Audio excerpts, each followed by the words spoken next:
Hello दोस्तों, स्वागत है आपका स्लीपी क्लासेस में। आइए पॉलिटी एंड गवर्नेंस के 5 क्वेश्चंस फटाफट से करते हैं और देखते हैं कि आपका कितना स्कोर आया। कमेंट सेक्शन में मुझे जरूर बताइए how much did you score, और अगली बार उसे इंप्रूव करने की कोशिश जरूर कीजिएगा। हाँ, अगर 5 आउट ऑफ 5 आते हैं तो 5 आउट ऑफ 5 की कंसिस्टेंसी भी मेंटेन करने की कोशिश कीजिएगा। पहला सवाल, consider the following statements. Statement number 1, the right to marry is not a fundamental right as per recent Supreme Court pronouncement. Statement 2, India has signed but not ratified the International Covenant of Civil and Political Rights that recognizes the right to marry and establish a family. दो statements पढ़िए, उसके बाद आपने बताना है इनमें से कौन सा ऑप्शन सही है। Which of these options you are going to use? So pause the screen, read the two statements and choose the correct answer. So इसका सही जवाब दोस्तों है C, यानी कि पहली स्टेटमेंट तो करेक्ट है लेकिन दूसरी स्टेटमेंट इनकरेक्ट। यदि आपने 2023 में सुप्रीम कोर्ट की वर्डिक्ट को फॉलो किया होगा Supriyo versus union of India में, तो वहां 5 जजेस के बेंच ने ये बताया था कि सेम सेक्स मैरिज को हम लीगलाइज नहीं कर सकते हैं, और इसी के साथ साथ ये भी कहा था कि मैरिज और right to marriage is not a fundamental right. एक फंडामेंटल राइट वो बिल्कुल भी नहीं। तो पहली स्टेटमेंट है सही, दूसरी स्टेटमेंट इनकरेक्ट है। क्यों? क्योंकि international covenant on civil and political rights तो हमने साइन किया है और रेटिफाई भी किया है। उसके आर्टिकल 23 में ये लिखा है कि main and women have the right of marriageable age to marry and establish a family, but that does not mean we provide it as a fundamental right in the constitution. In any case, statement 2 is incorrect. तो सही जवाब था C. Second question पे बढ़ने से पहले एक reminder कि हमारा प्रीलिम्स इंटेंसिव प्रोग्राम 2025 के लिए स्टार्ट हो चुका है, जहां पे आपको फेज वाइज प्रीलिम्स की तैयारी करवाई जाएगी। डेडिकेटेड तरीके से पहले आपकी फाउंडेशन बिल्ड होगी, उसके बाद एडवांस्ड रिवीजन आपको करवाया जाएगा और फाइनली इंटेंसिव रैपिड रिवीजन आपका एंड में करवाया जाएगा। तो ये जो आपका स्पेसिफिकली स्टूडेंट्स के लिए है जिनको प्रीलिम्स से खास तौर पे परेशानी है, तो वो यहाँ पे नंबर्स पे हमें रिकॉल करके they can get to know more about this. चलिए सेकेंड क्वेश्चन की तरफ बढ़ते हैं। Following statements regarding consumer protection act and the rules. तो ध्यान से पढ़िए इन 4 स्टेटमेंट्स को।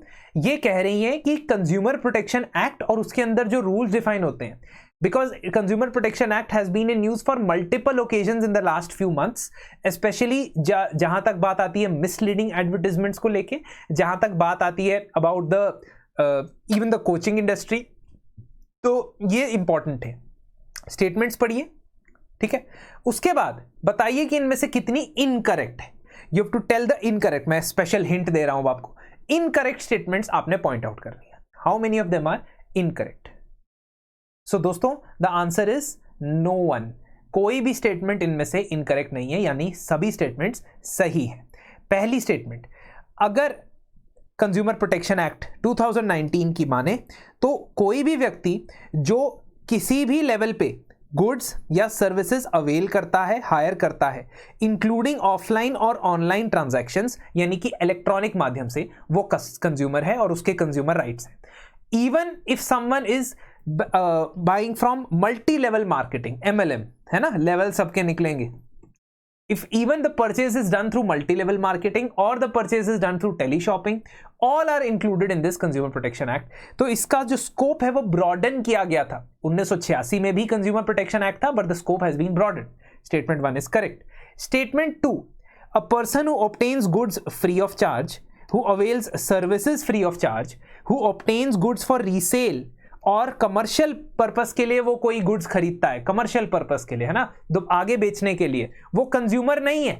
कंज्यूमर प्रोटेक्शन एक्ट के अंदर कोई रिटेलर जो दुकानदार टीवी, फ्रिज, वॉशिंग मशीन बेचने के लिए खरीदता है, वो कंज्यूमर नहीं है, इसके अंदर कवर नहीं होता है। फाइनल कंज्यूमर या रिटेल कंज्यूमर ही कवर होता है। तो इसलिए स्टेटमेंट 2 भी करेक्ट है, क्योंकि वहां पे भी यही लिखा था that person who obtains goods services free of charge is not considered a customer. तीसरी स्टेटमेंट थी central and state government can make complaints to the concern authorities. Yes, कोई कंज्यूमर कंप्लेंट कर सकता है, कोई कंज्यूमर एसोसिएशन कंप्लेंट कर सकती है, सेंट्रल अथॉरिटी कोई भी कंप्लेंट कर सकती है, सेंट्रल गवर्नमेंट और स्टेट गवर्नमेंट भी कंप्लेंट कर सकती है to the dispute redressal authorities या CCPA, central consumer protection authority को अगर कंप्लेंट करनी है किसी की तो गवर्नमेंट खुद से भी कर सकती है. So please understand statement 3 is also correct. And statement 4 जो कि पेक्यूनरी यानी कि फाइनेंशियल स्लैब्स रखता है कि कितने की कंप्लेंट किसके पास जाएगी, वो भी करेक्ट है. क्योंकि 2 करोड़ से ज्यादा की वर्थ की वैल्यू की गुड्स या सर्विसेज है तो उसकी कंप्लेंट नेशनल कमीशन के पास जाएगी. 50 लाख से 2 करोड़ के वैल्यू के गुड्स हैं तो स्टेट के पास जाएगी. और 50 लाख तक की गुड्स एंड सर्विसेज वैल्यू की कंप्लेंट है तो वो डिस्ट्रिक्ट कमीशन के पास जाएगी. इसलिए statement 4 is correct. All the statements are correct, इसलिए none is incorrect.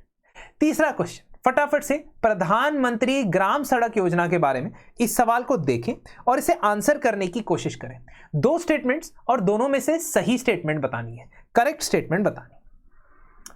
So the correct answer my dear friends is A. सिर्फ पहली स्टेटमेंट सही है, दूसरी स्टेटमेंट गलत. प्रधानमंत्री ग्राम सड़क योजना के अंदर कंस्ट्रक्शन के 5 साल के बाद स्टेट गवर्नमेंट को मेंटेनेंस कॉस्ट देनी पड़ती है.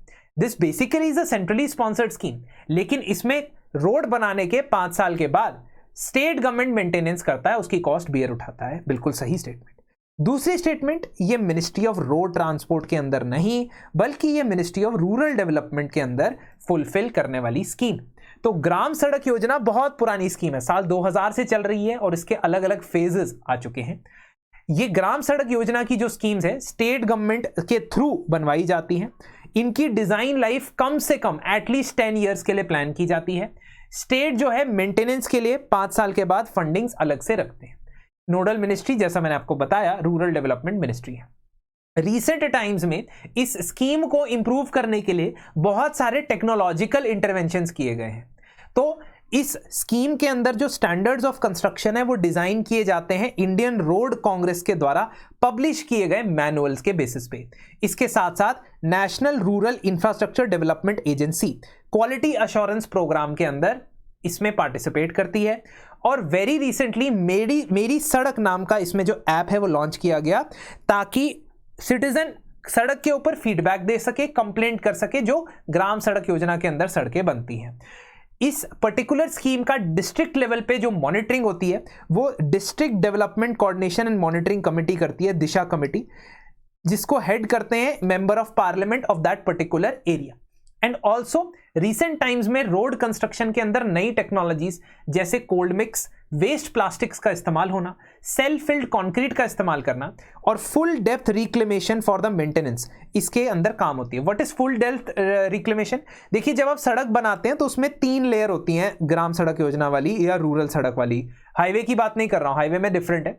रूरल सड़क में 3 लेयर होती है. सब ग्रेड, उसके ऊपर एक क्रस्ट लेयर जो पत्थर और सैंड की मिक्स करके डाली जाती है और उसके ऊपर बिटुमिनस लेयर डाली जाती है. ये थिन होती है, कई बार ये टूट जाती है बारिश की वजह से, वियर एंड टियर की वजह से.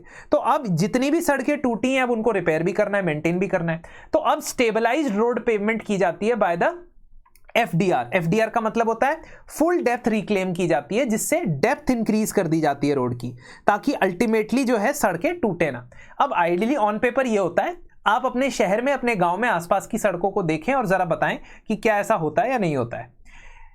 अनदर योजना, अनदर स्कीम, बेटी बचाओ बेटी पढ़ाओ योजना के बारे में इनकरेक्ट स्टेटमेंट बताना है.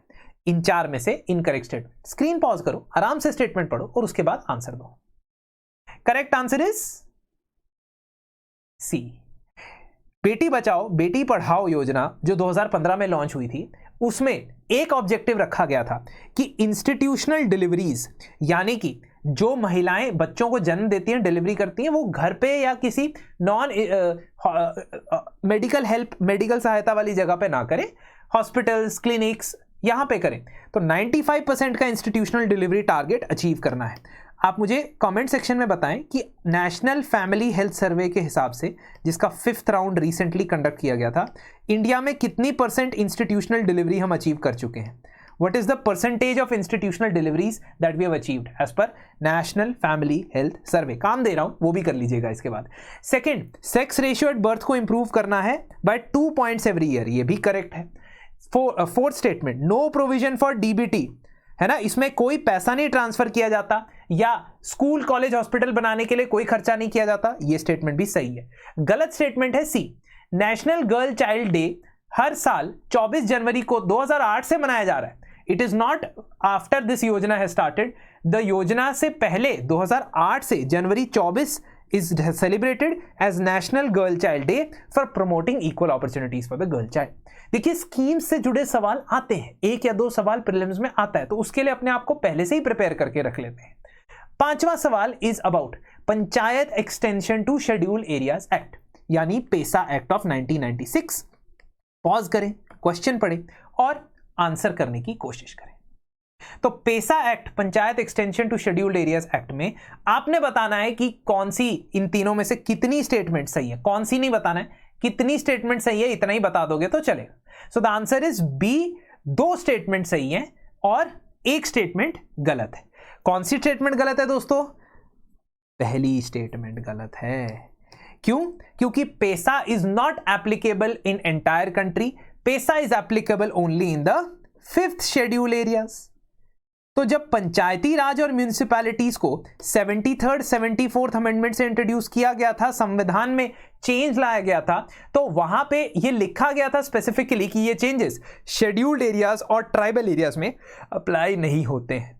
अब शेड्यूल्ड एरियाज जो 5th शेड्यूल में आते हैं, उन वहां पे पंचायत को एक्सटेंड करने के लिए ये पर्टिकुलर एक्ट आया था, इसलिए पहली स्टेटमेंट गलत है, दूसरी और तीसरी स्टेटमेंट बिल्कुल सही है। Second and third statement is completely correct, that PESA में शेड्यूल्ड एरियाज जो schedule 5th as per article 244 of the constitution होते हैं, वहां पे एक्सटेंड किया जा रहा है। और पेसा के अंडर ग्राम सभा को ढेर सारे अधिकार मिलते हैं, जिसके अंदर इंक्लूडेड होता है कि माइनर फॉरेस्ट प्रोड्यूस की माइनिंग यूजेज कैसी होनी चाहिए, लैंड और मिनरल्स को लेके पॉलिसीज कैसी बननी चाहिए, लोकल मार्केट्स में किस तरीके से रेगुलेशन लगाने, टैक्सेशन लगाने, ये सारी चीजें आपको ग्राम सभा से पूछ के करनी पड़ती है। इसलिए दूसरी और तीसरी स्टेटमेंट सही है। इसी के साथ आज का प्रीमिक्स होता है समाप्त। जरूर अपना स्कोर मुझे कमेंट सेक्शन में बताइए और मिलते हैं आपसे अगले हफ्ते। धन्यवाद।